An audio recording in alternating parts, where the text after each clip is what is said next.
1947 সাল থেকে এই 2015 সাল পর্যন্ত 2015 সাল লাস্ট এই 7বার নদী ভাঙ্গনে নদী আগ্রাসনের শিকার হয়ে এই লাস্ট স্থাপিত হয়ে এখানে দাঁড়িয়ে আছে। আমাদের এই বিওপিটা লাস্ট 2015 সালে এটা বিল্ডিংটা নির্মিত হয়েছে। এখন এই আমাদের বিওপিটার দায়িত্বপূর্ণ এলাকা 3.2 কিলোমিটার। আমাদের এই 3.2 কিলোমিটার সুরক্ষার দায়িত্ব আমার এই বিওপির। এখন এক্ষেত্রে সবচেয়ে বড় ভূমিকা আপনারা জানেন, এই নদী ভাঙ্গনের ফলে আমাদের বিওপিটা হুমকির সম্মুখীন হচ্ছে এবং এই হুমকির সম্মুখীনের ফলে আমাদের বিভিন্ন অবস্টেকেলের শিকার হচ্ছে আমরা। কিন্তু এই ক্ষেত্রে দেখেন, যদি কোনো কারণে এই অতিরিক্ত নদী ভাঙ্গন এবং অতিরিক্ত এই পানি বৃদ্ধির ফলে যদি কোনো কারণে আমাদের ক্যাম্পটা শিফট করতে হয় বা নিশ্চিহ্ন হয়ে যায়, তাহলে এইখানকার এই অত্র এলাকার জনসাধারণের যে দুর্ভোগ নেমে আসবে এটা বলার মতো না। প্রথমত আমি প্রতিরক্ষার ক্ষেত্রে যেটা বলবো সেটা হচ্ছে, এখানে আমার ডিউরেশন 3.2 কিলোমিটার। আমরা হয়তো আপনারা জানেন যে একটা ইন্টারন্যাশনাল বর্ডারের ক্ষেত্রে, সীমান্তের ক্ষেত্রে যদি কোনো প্রতিপক্ষ 10 মিটার জায়গা পায়, সেখানে তারা একটা ব্যাংকার তৈরি করতে পারে। আর যদি একটা ব্যাংকার 10 মিটারের মতো করতে পারে, তারা সেখানকার 10 কিলোমিটার দখল নেওয়ার সক্ষমতা রাখে।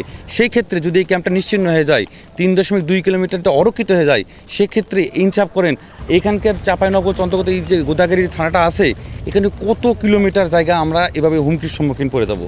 সুতরাং এক্ষেত্রে আমাদের যে কোনো মূল্যেই হোক এই ক্যাম্পটাকে রক্ষা করতে হবে। এই বিষয়ে আমাদের যে ডিজি মহোদয়ের যে পদক্ষেপ, এটা শুনে এটা দেখে এই এলাকার লোক পর্যন্ত স্বস্তিতে অনুভব করছেন। এখানে আমি একটা কথা বলবো, সেটা হচ্ছে এই যে বর্তমান প্রেক্ষাপটে যে ভাঙনটা শুরু হয়েছে, দীর্ঘ কয়েকদিন থেকে ভাঙন চলছে। ভাঙনের ফলে আমরা আমাদের ক্ষেত্রে সর্বোচ্চ সচেতন অবস্থায় আছি এবং আমাদের দায়িত্ব কর্তব্য পালনকালে আমরা সর্বোচ্চ সতর্ক অবস্থান অবলম্বন করতেছি।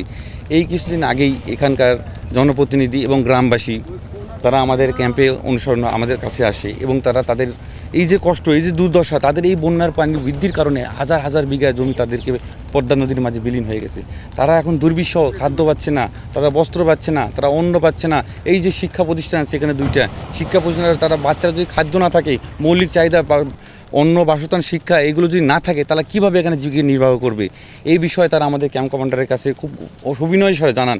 আমাদের ক্যাম্প কমান্ডার খুব দ্রুত সময়ে এটা চেন কমান্ড অফ চ্যানেলে আমাদেরকে অধিনায়ক মহোদয়ের কাছে হস্তান্তর করে এবং তার তড়িৎ অ্যাকশনের কারণে এটা ডিজি মহোদয়ের কাছে তাৎক্ষণিক একটা সিদ্ধান্ত উপস্থিত হয় এবং তিনি এত দ্রুত পদক্ষেপ নেবে এটা আমরা স্বপ্নেও চিন্তা করতে পারিনি। তার দ্রুত পদক্ষেপের মাধ্যমে আপনারা হয়তো শুনেছেন, মন্ত্রণালয়ের একজন পরিদর্শক সচিব তিনি আমাদের অত এলাকা পরিদর্শন করেন এবং অধিক টেকসই এবং মজবুত বাঁধ প্রতিরক্ষা করার আমাদের আশ্বস্ত করে যান।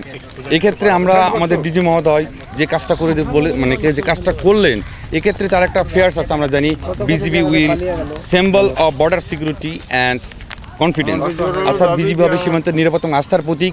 এই এলাকার এই যে কাজের অগ্রগতি এবং এই যে কাজের প্রতিশ্রুতি, এর মাধ্যমে তিনি নিশ্চিত করেছেন যে বিজিবি আসলেই সীমান্তের নিরাপত্তা এবং মানুষের আস্থার প্রতীক। এবং এই আস্থার প্রতীক হিসেবে বিজিবি সর্বদা দুর্যোগ সময়ে মানুষের পাশে আছে। এবং আমরা আরেকটা কথা বলবো, আমরা যুদ্ধ প্রতিরক্ষার ক্ষেত্রেও আমরা যে জনগণ আমাদের 18 কোটি, আমরা সবসময় মনে করি যে এই আমরা যুদ্ধের ক্ষেত্রে শুধু আমরা একা নয়, এই 18 কোটি মানুষ আমাদের সাথে আছে। তাই সেই ক্ষেত্রে আমি ডিজি স্যারের বিশেষ কৃতজ্ঞতা জ্ঞাপন করছি যে তেনার এই ছোট্ট একটা পরিকল্পনা, ছোট্ট একটা স্টেপ তিনি যে আমাদেরকে প্রেরণ করেছেন এবং তিনি যে অ্যাকশন নিয়েছেন, তার কারণে হয়তোবা এই যে এখানে বিস্তৃত 10-12টি গ্রাম আছে, স্কুল শিক্ষা প্রতিষ্ঠান আছে এবং কমপক্ষে 8 থেকে 9 হাজার জনসাধারণ আছে, তারা হয়তো রক্ষা পাবে।